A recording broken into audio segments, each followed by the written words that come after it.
이 땅에 주님의 영광을 선포하는 승리의 백성들이 되게 하옵소서. 하나님의 말씀을 펼칠 때 성령님의 계시와 영감과 조명하심으로 우리 모두를 비추어 주시고 부족한 종에게 기름 부으시고 은혜를 더하셔서 오늘 말씀의 가르침을 통해 우리 모두가 하나님의 큰 은혜를 입는 복된 시간이 되게 하옵소서. 성령님의 이끄심을 간구하며 예수님의 이름으로 기도하옵나이다. 아멘.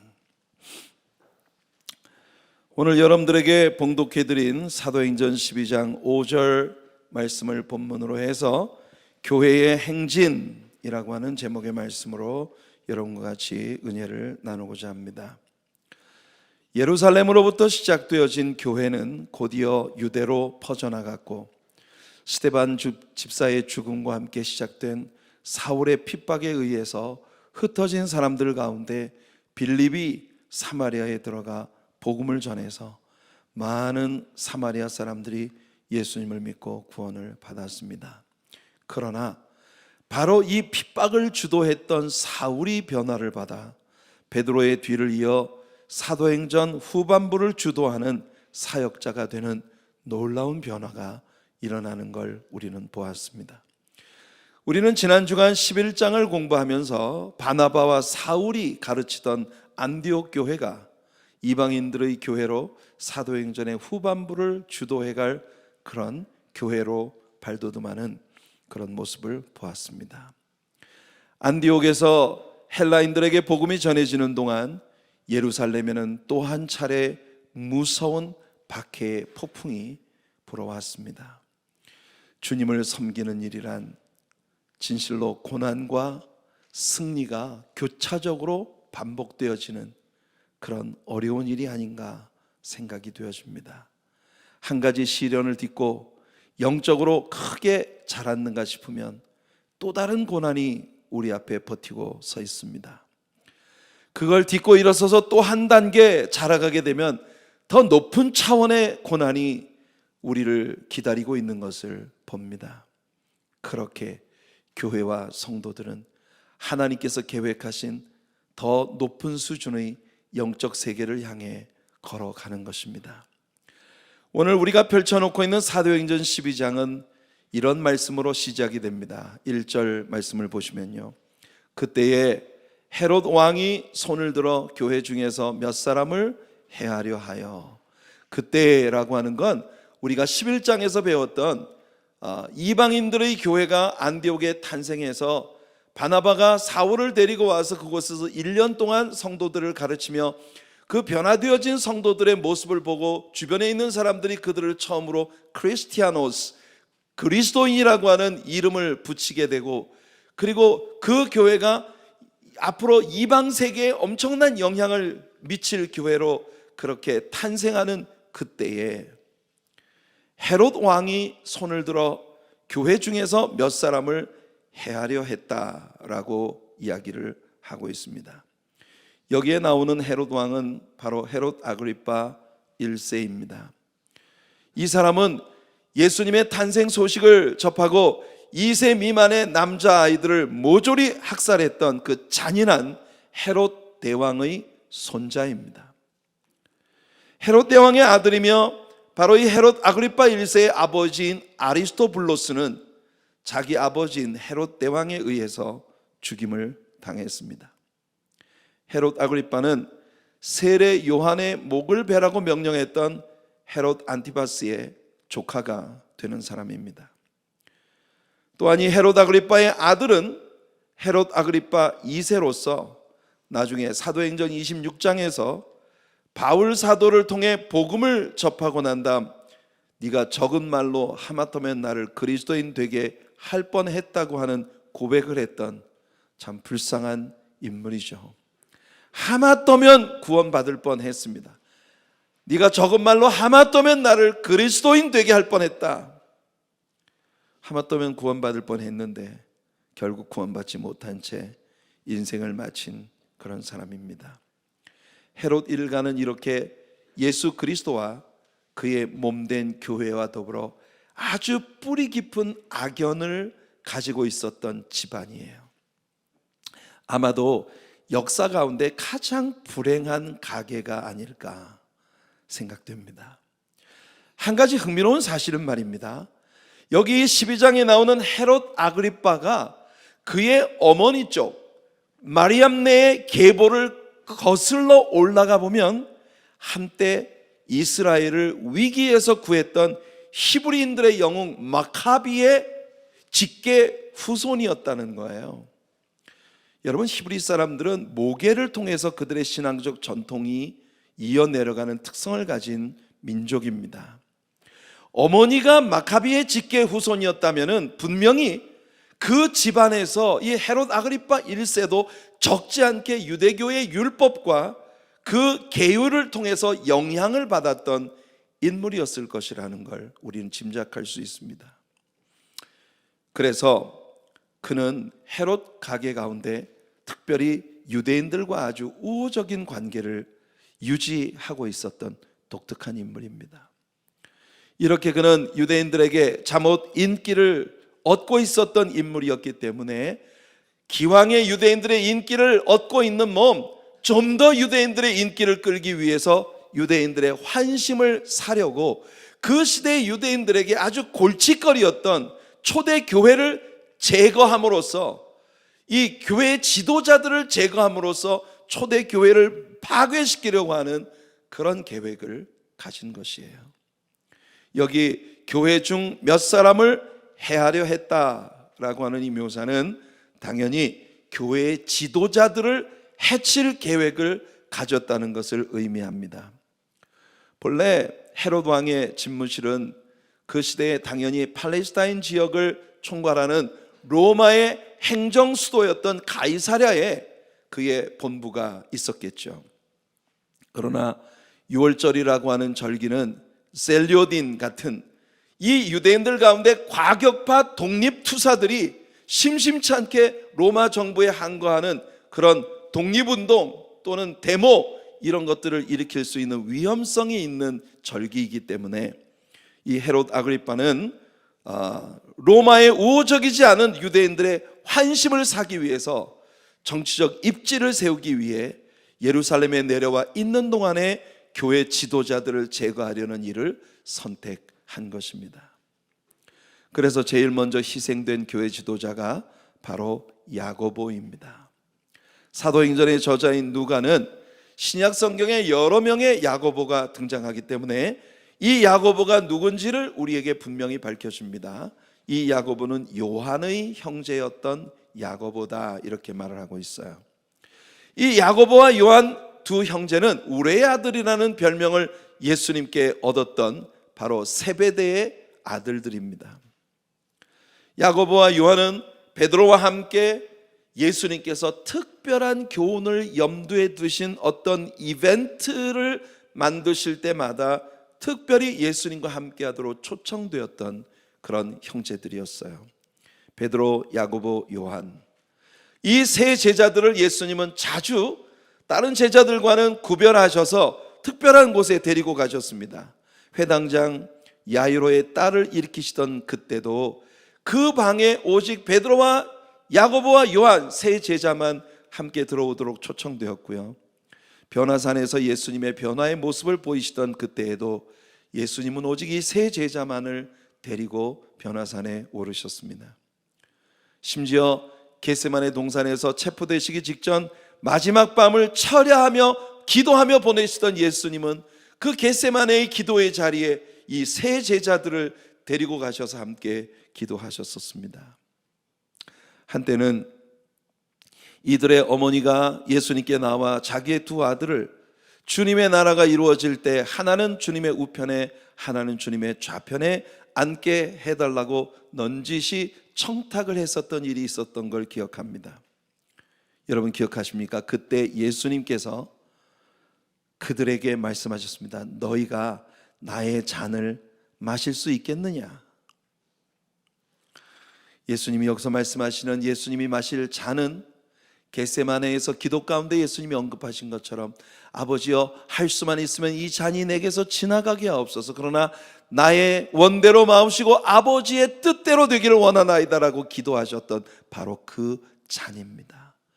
예수님이 지셔야 할 십자가의 고난과 죽음, 인류의 구속을 위해 예수님 받으셔야 할 정말 그 쓰디쓴 고통을 예수님은 이 잔에 비유하신 거예요. 그때 예수님께서 하나는 주의 우편에 하나는 주의 좌편에 앉게 해달라고 하는 이 사람들을 향해 물으셨습니다. 너희가 나의 잔을 함께 마실 수 있겠느냐? 그들은 즉시 우리가 예수님과 함께 그 잔을 마시겠다고 고백했습니다. 이때 예수님께서 아주 의미심장한 말씀을 하셨죠. 그래, 맞다. 너희가 내 잔을 함께 마시기는 할 거야. 그렇지만 누가 내 우편에 앉을 것인지는 아버지께서 허락하신 사람이 앉게 될 것이다.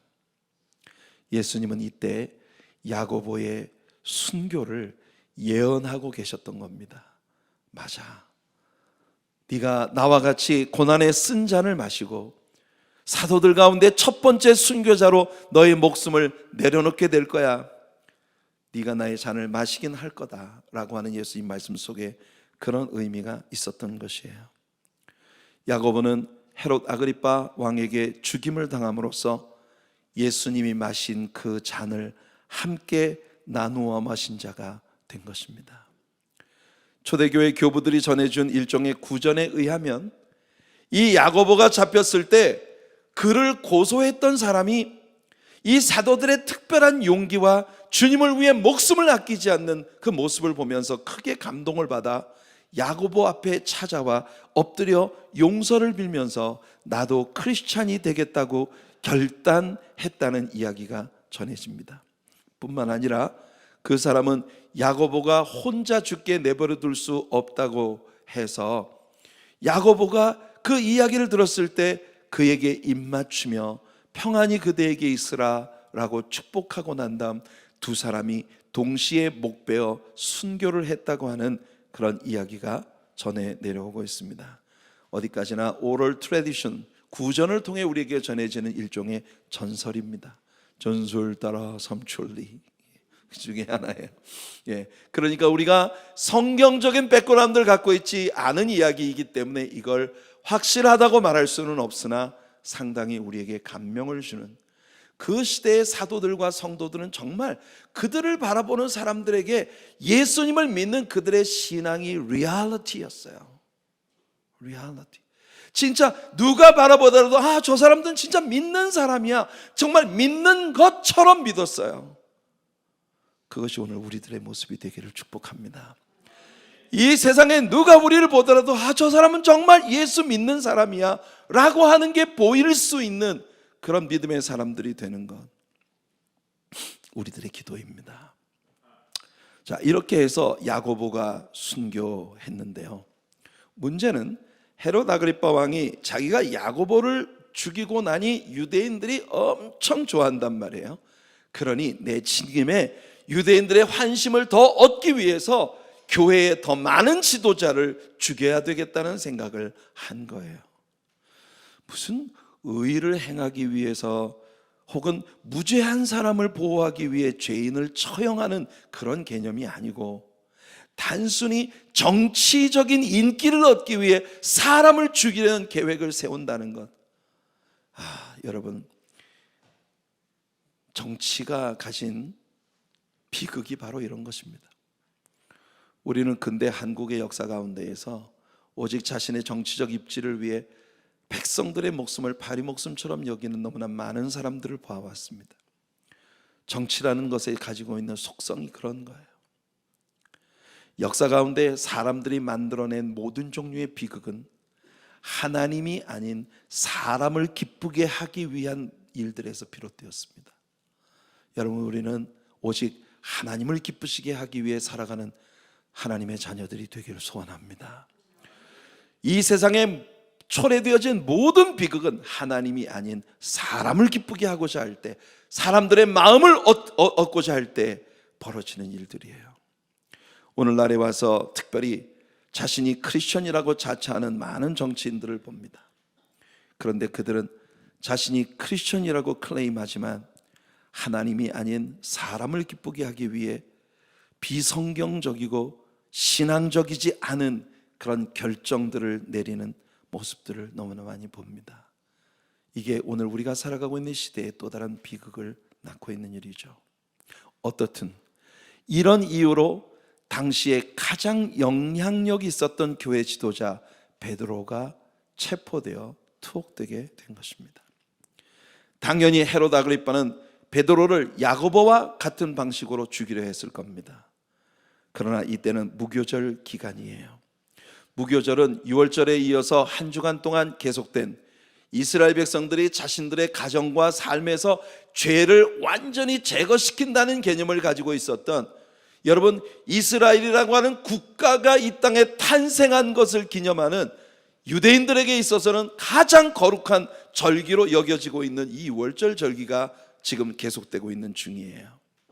이미 말씀드린 대로 이때는 유대인 열성주의자들이 로마 정부에 대항하는 데모를 심심찮게 일으키고 있고, 그리고 굉장히 반로마 무드가 조성이 되고 있는 그런 시기이므로 본래 가이사랴에 본부를 두고 있었던 헤롯 아그리빠는 지금 임시로 예루살렘에 내려와 특근을 하고 있는 중입니다.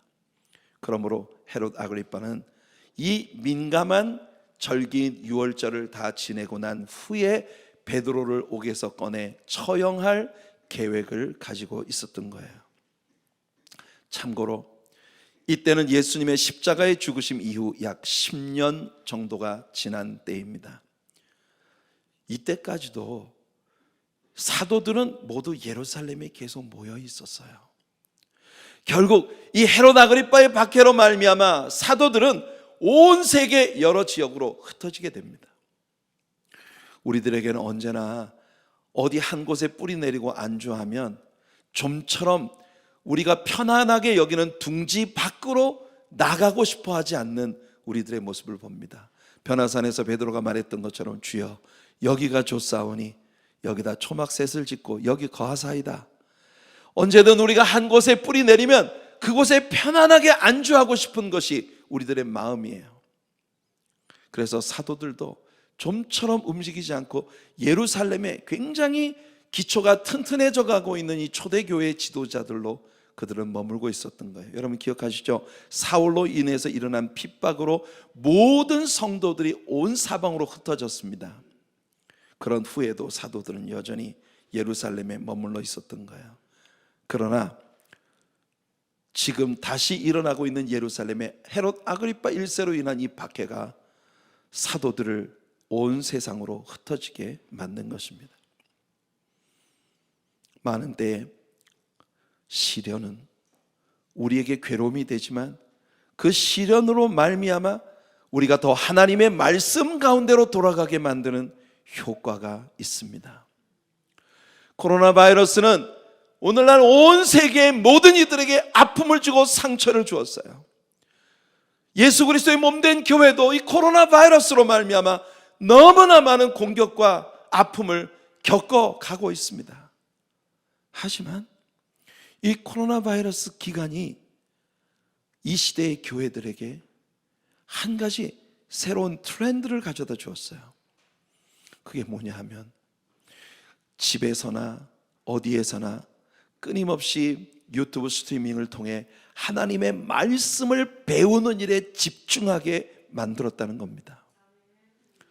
그래서 여러분, 오늘 이 시대에 현대 교회에 많은 공격을 가져온 이 코로나 바이러스 사태는 이 시대의 교회로 하여금 다시 하나님의 말씀 속으로 깊이 돌아가는 그런 계기를 제공해 준 거예요. 시련은 성도들에게 언제나 다시금 하나님의 말씀 안으로 돌아가게 만드는 효과가 있어요. 시편 기자도 이렇게 고백합니다. 시편 119편 67절로 69절을 보시면, 고난 당하기 전에는 내가 그릇 행하였더니 이제는 주의 말씀을 지키나이다.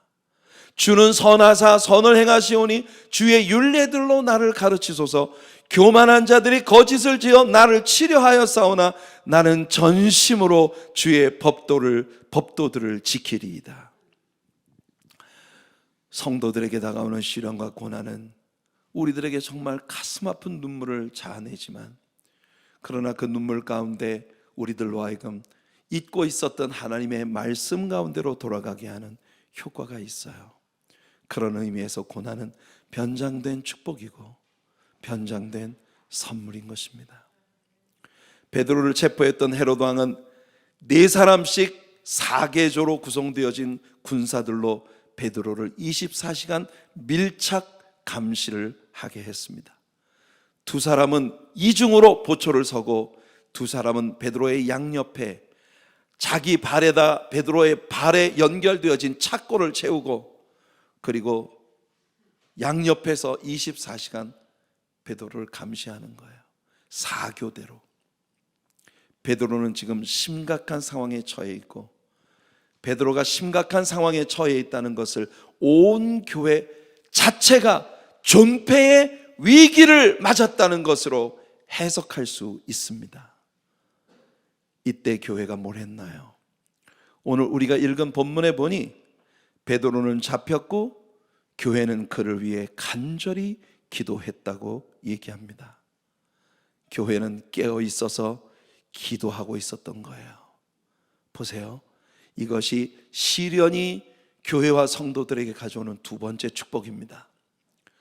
시련은 교회와 성도들로 하여금 하나님의 말씀으로 돌아가게 만들고, 시련은 교회와 성도들로 하여금 하나님 앞에 기도의 무릎을 꿇게 하는 거예요. 왜냐하면 그 길밖에 없으니까. 그 말할 수 없는 상처와 고난과 아픔을 극복하는 길이 하나님께 엎드려 울부짖는 것밖에 없으니까.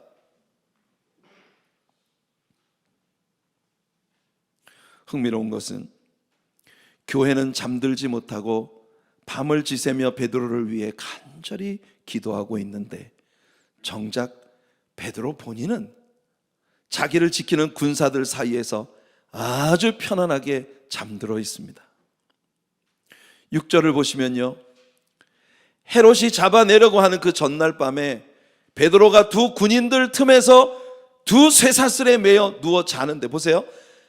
두 군인이 양쪽에서 베드로의 발에 연결되어진 착고를 자기들한테 채우고, 그리고 두 군사들 사이에서 잠들어 있어요. 2명의 군사는 이중으로 옥문을 밖에서 지키고 보초를 쓰고 있고, 두 군사가 베드로의 발에 채워진 착고를 자기들의 발에 차고, 그리고 옆에 함께 누워 있어요. 그런데 베드로는 아주 이런 상황 가운데서 편안하게 잠들어 있습니다. 여기서 우리는 진정으로 주님께 의탁된 사람이 누리는 평화를 보는 거예요. 주께 모든 것을 맡긴 사람의 마음은 바다처럼 평온할 수밖에 없습니다. 주님께 모든 걸 맡겼습니다. 주께서 가장 좋은 길로 나를 인도하실 텐데 내가 뭘 걱정하겠어요? 아마 이게 베드로의 심정이었던 모양입니다.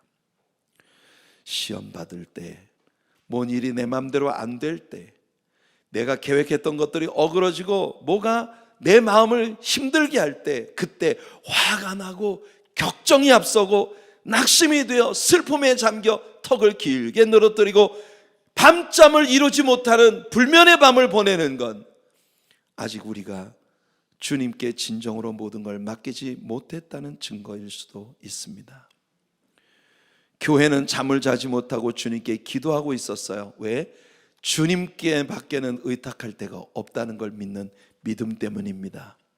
잠들지 못하는 교회도 믿음 때문에 주님 앞에 기도로 의탁하고 있는 중이고, 두 군사들 사이에서 꿀꿀잠에 빠져 있는 베드로도 하나님께 완전히 의탁했기 때문에 잠을 잘 수 있는 거예요. 두 가지가 다 은혜예요.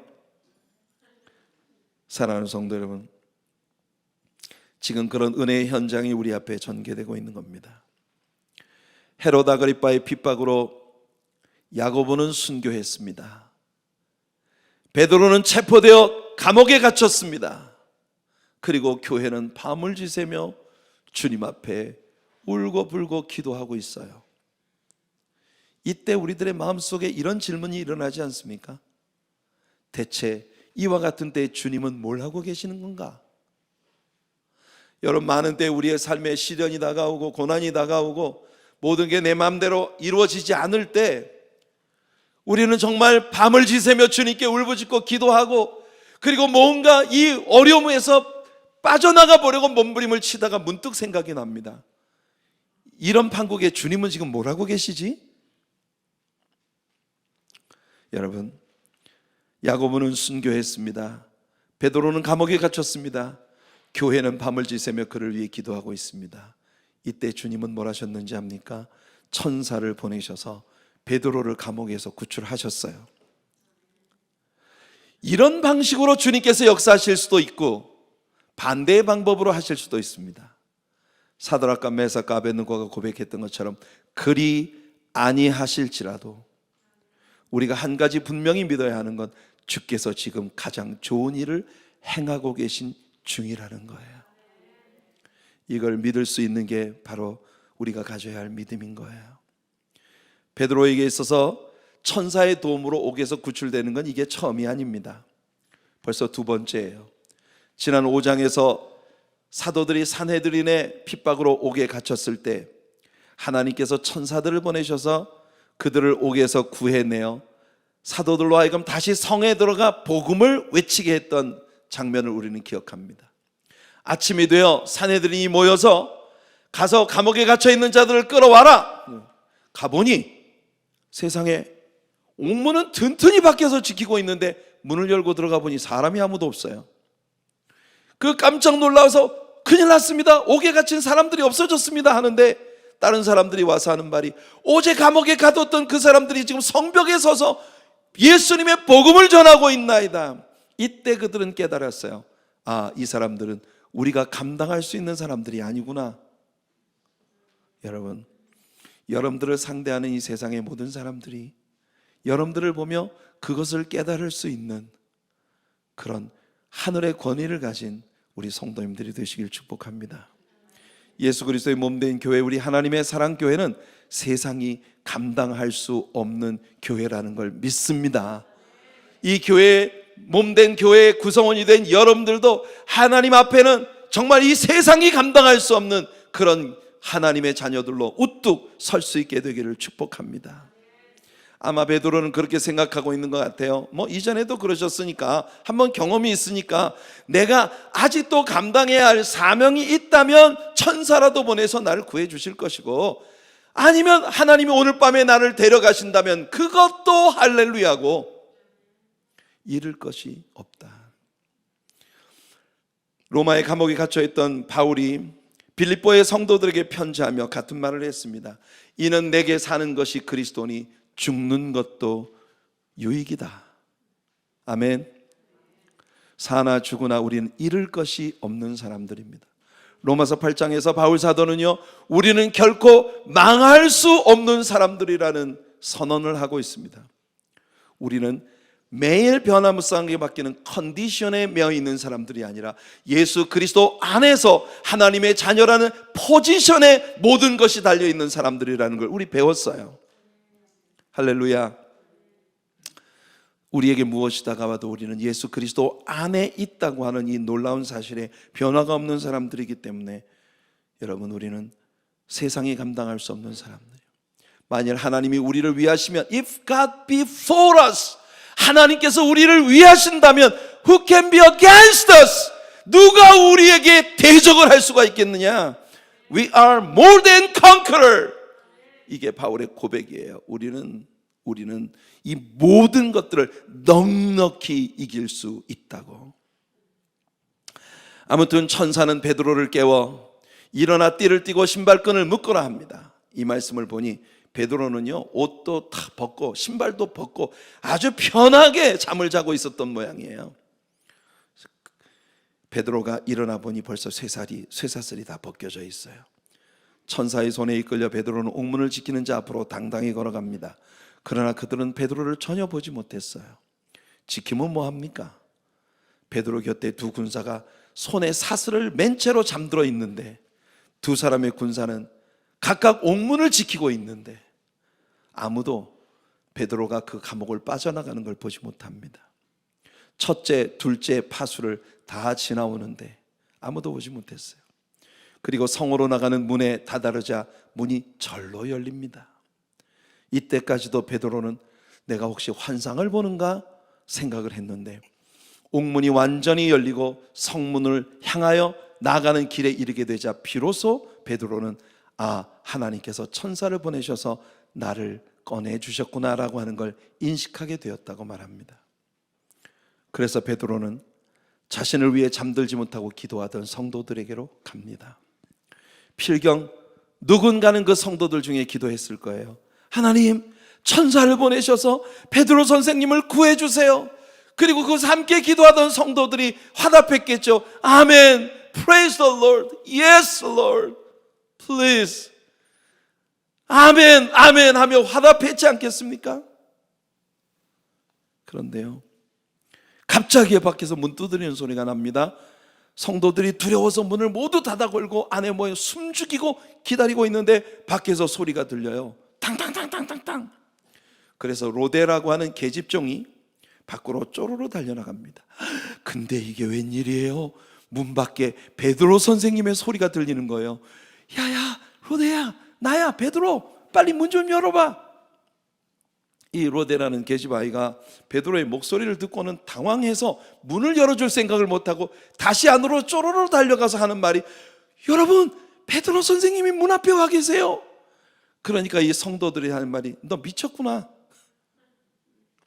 이 사람들이 지금 베드로를 위해 기도해 왔단 말이에요. 지금 밤을 새면서 기도하고 있었어요.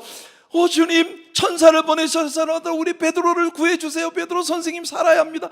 베드로 선생님의 이 다가오는 이 상황은 우리 교회의 존폐의 그런 상황과 맞물려 있습니다.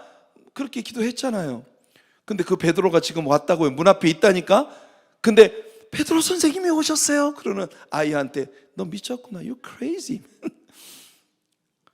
여러분, 이게 그 시대에 그 뜨거운 기적을 일으켰던 성도들, 기도하던 성도들의 모습이에요. 전 여기서 참 큰 은혜를 받습니다. 그들도 저와 여러분들과 하나 다를 바 없는 필부 가운데 하나예요. 저나 여러분과 조금도 다를 바가 없는 보통 사람들 중에 하나예요. 자기 입으로 기도해놓고도 이 기도가 이루어질 거라는 신뢰를 별로 갖지 못하는, 그게 많은 때 우리들의 모습 아닙니까, 여러분? 입술로 고백하는 것과 우리 마음이 내게 시키는 일이 좀 다른 우리 노장로님 오늘 기도 가운데, 세상에 살아가는 동안 어쩔 수 없이 우리는 양다리를 걸치고 삽니다. 어쩌면 너무 정직한 고백인 것 같아요. 그래서 우리는 믿음으로 산다고 늘 고백은 하지만 얼마나 많은 때에 내가 하나님께 완전히 신뢰하지 못하고 아직도 세상에 반쯤 걸치고 있는 내 자신을 볼 때가 있습니까? 우리의 이성은 늘 내가 굉장히 로지컬하게 합리적으로 모든 걸 보고 있다고 내 스스로 생각을 하게 하죠. 그러나 우리 편에서의 합리적인 사고는요, 그걸 초월해야 할 믿음을 제한시키는 그런 영향을 우리에게 가져옵니다. 얼마나 많은 때 우리는 내가 믿는다고 고백하는 것과 다른 양상의 생각을 우리 안에 품고 있는지. 그때 로데가 말합니다. 아니에요, 여러분, 제가 베드로 선생님 목소리를 모르겠어요. 분명히 베드로였다니까요. 그러자 그들은 얘기합니다. 돌아가셨구나. 돌아가셔서 그분의 천사가 지금 문 앞에 완 모양이구나. 야, 어쩌면 이렇게도 믿을 수가 없는 거죠. 근데 여러분, 사실은 그게 우리들일 거예요. 그때 밖에서 계속 문을 두드려요. 여러분, 여기서 우리가 잊어서는 안 되는 게 아직도 베드로는 문 밖에 서 있다는 겁니다. 이 위험천만한 밤에 아직도 베드로는 집에 들어오지 못하고 문 밖에 서 있는 거예요. 주님은 많은 때에 우리들에게 내 믿음대로 될지어다 하십니다. 여러분, 아멘 하시죠? 내 믿음대로 될지어다. 거기 우리는 아멘 하지만 확실히 우리가 믿지 못하는데도 주님은 역사하세요. 그러니까 이게 얼마나 더 큰 선물입니까? 내 믿는 대로 될지어다 했는데 우리에게 그만한 믿음이 없어요. 그런데도 불구하고 오직 우리가 눈물로 하나님 앞에 기도한다는 사실만으로 우리가 가지고 있는 믿음보다 훨씬 더 큰 역사를 주님은 우리를 통해 행하신다는 것입니다. 이게 우리 하나님의 사랑교회의 모습이고 이 안에 있는 저와 여러분, 우리 성도들의 모습이에요. 아멘. 우리는 참 좋으신 하나님을 믿는 사람들입니다. 중요한 것은 사람들이 항상 육신적인 제한을 생각한다는 겁니다. 무장한 군사들이 넷이나 사교대로 잠도 안 자고 지키고 있는데 베드로가 어떻게 나와? 이게 이성적인 생각이에요. 그러나 중요한 건 그들이 기도했다는 거예요. 믿지 못하지만 그래도 기도했다는 겁니다. 어쩌면 그들은 이 여자아이한테 야, 어른들 기도하는데 왜 자꾸 방해야, 빨리 가 잠이나 자 했을지도 몰라요. 얼마나 답답했겠습니까? 진짜라니까요. 베드로 선생님이라니까요. 그럼 그의 천사인가 보다. 베드로는 아직도 문 밖에 세워놓고, 아마 베드로가 계속 문을 두드리자 나가 문을 열어보니 베드로가 벌써 들어서는 거예요. 베드로를 바라보고 사람들은 아마 소리를 질렀으면 펄쩍펄쩍 뛰었겠죠. 오 마이 갓 이러면서 얼마나 좋아했겠습니까? 아 진짜 베드로 선생님이 살아남으셨네. 베드로가 쉬쉬 조용히 해. 그리고 그들에게 말합니다.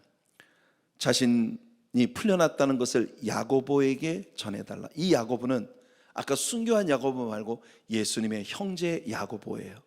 그러니까 우리는 이 순간 예루살렘 교회의 리더십이 예수님의 형제였던 야고보에게로 약간 옮겨가고 있는 그런 모습을 살짝 엿보고 있는 겁니다. 그리고 베드로는 어디론가 피신을 했어요. 아마 헤롯 아그리빠가 6월절 명절이 끝나면 가이사랴로 돌아가게 될 것을 아니까 그 기간 동안 잠시 피해 있었던 것일까요? 하지만 아주 중요한 건 뭐냐면 이 시점에 베드로의 사역은 거의 그러니까 공적인 일들이 거의 끝나가고 있었다는 겁니다. 이제 베드로는 역사의 무대 뒤로 사라지고 바울 사도가 사도행전에 남아있는 부분들을 주도하게 되는 그런 역사의 변화를 우리는 맞이하게 되는 거예요. 여기서 우리가 놓치지 말아야 할 것은 다음날 아침 군사들 사이에 적지 않은 소요가 일어났겠죠. 헤롯 아그리빠가 베드로를 발견하지 못하자 군사들을 신문한 후에 그들을 처형하라고 명령을 내렸다는 겁니다. 이 말은 곧 헤롯 아그리빠가 베드로를 죽이려 했다고 하는 걸 직접적으로 보여주는 증거입니다. 왜냐하면 당시의 로마의 법은 죄수가 도망을 치면 그 죄수의 남은 형량을 그 간수들이 다 받아야 됐기 때문에 그 관례를 생각해 본다면 베드로를 지키던 간수들을 처형을 명한 것은 베드로를 처형하려고 했었다는 걸 우리들에게 증명해 주고 있는 거예요. 하나님은 베드로를 죽음의 위기에서 구해 주셨습니다. 그러나 다음 주 수요일에 우리가 공부하겠지만 여기 12장의 끝에 보면 이렇게 교만해서 기고만장하던 헤롯 아그리빠는 그만 눈에 보이지도 않는 아주 작은 벌레들, 어쩌면 미생물일지도 몰라요. 오직 현미경으로만 관측될 수 있는 작은 세균들의 공격을 받아 죽임을 당하게 됩니다. 여러분 수요일 저녁 성경 여행에 함께 참여하시면서 이 통쾌한 장면을 여러분들이 배우시기 바랍니다. 결국 우리는 초대교회가 또 한 번의 엄청난 위기를 넘어서는 장면을 본 것입니다. 우리는 교회가 한 가지 시련을 딛고 일어서서 승리를 맛볼 때 그 다음 시련이 그들을 기다리고 있었다는 걸 봅니다. 하지만 무엇이 그들 앞에 다가와 선다 하더라도 교회는 멈추지 않고 행진하는 단체입니다. 분명한 것은 우리가 주님 앞에 엎드리고 주님의 기뻐하심만을 위해 열심을 낼 때에 분명 주님은 우리와 함께 하시고 우리에게 어떤 장애도 극복하고 이길 수 있는 승리를 주신다는 것입니다. The church is marching on. 이것이 오늘 성경이 우리에게 보여주고 있는 선포예요. The church is marching on. 우리들의 교회는 행진합니다. 예수 그리스도의 몸된 교회는 계속해서 행진을 멈추지 않을 것입니다. 무엇이 우리 앞에 버티고서도, 무엇이 우리 앞에 가로막고서도 그 모든 것들을 딛고 도리어 발판을 삼아 더 높은 곳을 향해 오르게 되는 것이 교회의 존재입니다. 승리의 환희, 여러분 이 모든 어려움들이 도리어 승리의 환희가 되어 우리 주님 앞에 상급받는 교회가 되게 만들어주는 하나님의 축복의 선물이 될 것을 믿습니다.